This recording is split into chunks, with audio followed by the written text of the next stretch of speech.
Welcome to Scary Saturday. बात उन दिनों की है जब मैं कॉलेज का स्टूडेंट था। अपने कॉलेज की ओर से हम सभी कैंप के लिए एक जंगल में गए थे। हल्की ठंड थी, अतः रात में हम सब ने पूरी रात कैंप फायर के साथ डांस करने, गाने आदि का प्रोग्राम तय किया। मुझे और सभी साथियों को कैंप फायर के लिए लकड़ियां इकट्ठी करने का भार सौंपा गया।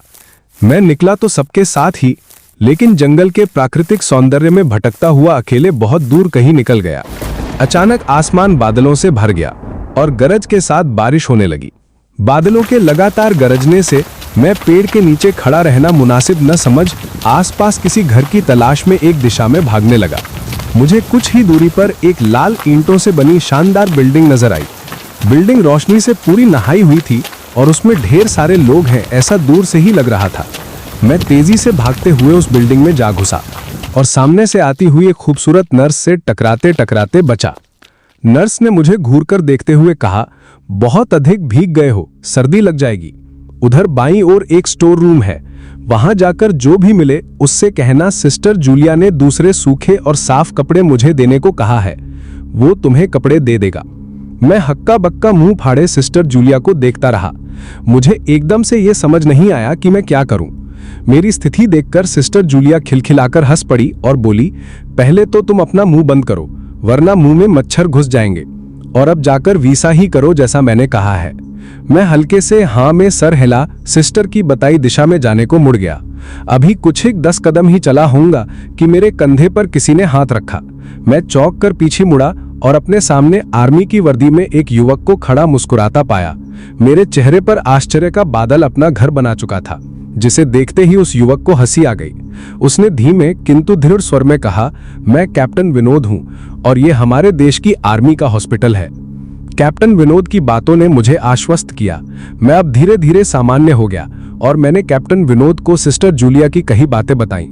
सुनकर कैप्टन विनोद के चेहरे पर रहस्यमयी मुस्कान फैल गई और वे बोले, तो सिस्टर जूलिया से भी मिल चुके? जी, क्या मतलब है आपका? कुछ नहीं, चलो मैं तुम्हें सूखे कपड़े देता हूं, चेंज कर लो, नहीं तो सच में सर्दी लग जाएगी। और मैं कैप्टन विनोद के पीछे पीछे एक बड़े से कमरे में पहुंच गया। कमरे के चारों ओर हरे रंग के पर्दे लगे हुए थे। एक और एक बड़ा सा बेड पड़ा हुआ था और उसके सामने एक सोफा था। बीच में एक टेबल था जिस पर 2 ग्लास, एक बड़ी बोतल ब्रांडी की और 1 या 2 पत्रिकाएं पड़ी हुई थीं। कमरे के एक कोने में एक बड़ी सी अलमारी थी जिसमें से कैप्टन विनोद ने एक आसमानी रंग का कुर्ता पायजामा निकालकर मुझे दिया और कमरे से लगे बाथरूम की ओर इशारा किया। मैं बाथरूम से कपड़े चेंज कर जैसे ही निकलने लगा, मेरी नजर बाथरूम की एक दीवार पर पड़ी। वो खून के छींटों से भरी हुई थी। ये देखकर मैं घबरा गया और जल्दी से बाहर निकलने को मुड़ा कि बाथरूम में लगे आईने में खुद को ही देखकर चौंक गया। आईने में मेरा पूरा शरीर तो नजर आ रहा था, लेकिन मेरे शरीर पर से मेरा सर गायब था।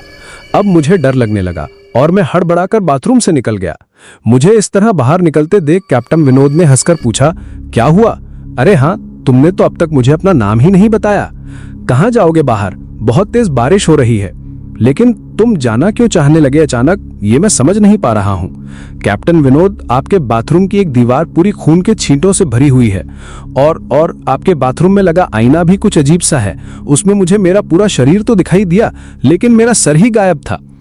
अब मैं बिल्कुल भी नहीं रुकूंगा, यहाँ बारिश में ही भीगता हुआ अपने कैंप तक जाऊंगा। कहते हुए मैं कमरे से बाहर जाने वाले दरवाजे की ओर बढ़ा। रुको! तभी कैप्टन विनोद की कड़कती आवाज गूंजी, तो तुमने सब कुछ देख ही लिया? जी, क्या मतलब है आपका? मतलब चाहे जो हो, तुम तब तक यहां से नहीं जा सकते जब तक मैं तुम्हें कुछ बता न दूं। क्या बताना चाहते हैं आप? जो आज तक कोई न जान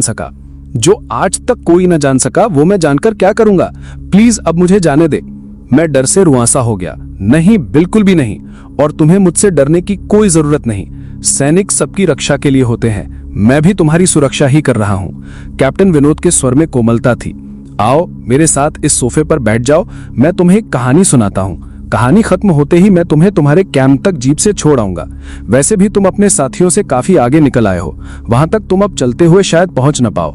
कैप्टन विनोद के स्वर में जाने कैसी आश्वस्ति थी। मैं जाकर उनके बगल में बैठ गया। कैप्टन विनोद ने कहना शुरू किया, दुश्मनों ने धोखे से हमारे अस्पताल को अपना निशाना बनाया। दुश्मन देश के 2 सैनिक हमारे सैनिक के वेश में एक हमारे ही घायल सैनिक को लेकर आए। वो घायल था और हमारे देश की सेना ने उसे बहुत ढूंढा लेकिन नहीं मिला था।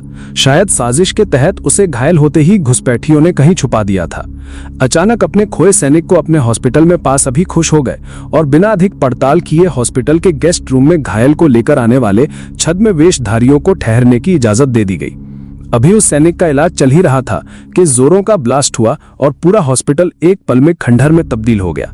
लेकिन हॉस्पिटल तो अपनी शानदार स्थिति में खड़ा है। मेरी बातों को अनसुना कर कैप्टन विनोद ने अपनी बात जारी रखी। कोई नहीं बचा उस ब्लास्ट में। दीवार पर पड़े खून के छींटे भी उसी ब्लास्ट में मारे गए हॉस्पिटल के कर्मचारियों के हैं। हाँ, पर यह हॉस्पिटल तो मुझे खंडहर नहीं दिखता। जवाब में कैप्टन विनोद के चेहरे पर रहस्य भरी मुस्कान फैल गई और उनका चेहरा अजीब से भावों से भर गया।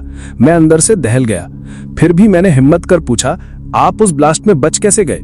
सुनते ही कैप्टन विनोद ठहाका लगाकर हंस पड़े और मुझ पर एक भरपूर नजर डालते हुए कहा, ये कहानी आज से मात्र 10 वर्ष पहले की है और मैं तो आज से 50 वर्ष पहले मर चुका हूँ। इसके आगे उन्होंने क्या कहा मुझे कुछ नहीं मालूम।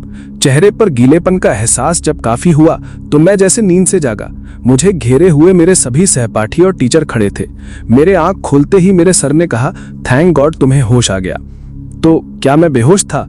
हाँ, तुम जंगल में न जाने कहां भटक गए थे। जब सभी लौट आए और तुम नहीं आए तो हम सभी मिलकर तुम्हें ढूंढने निकले। काफी दूर जाने के बाद हमने एक जीप आती दिखाई दी जिसमें एक आर्मी मैन तुम्हें पीछे की सीट पर सुलाए हुए हमारे कैंप को ढूंढते हुए आ रहे थे।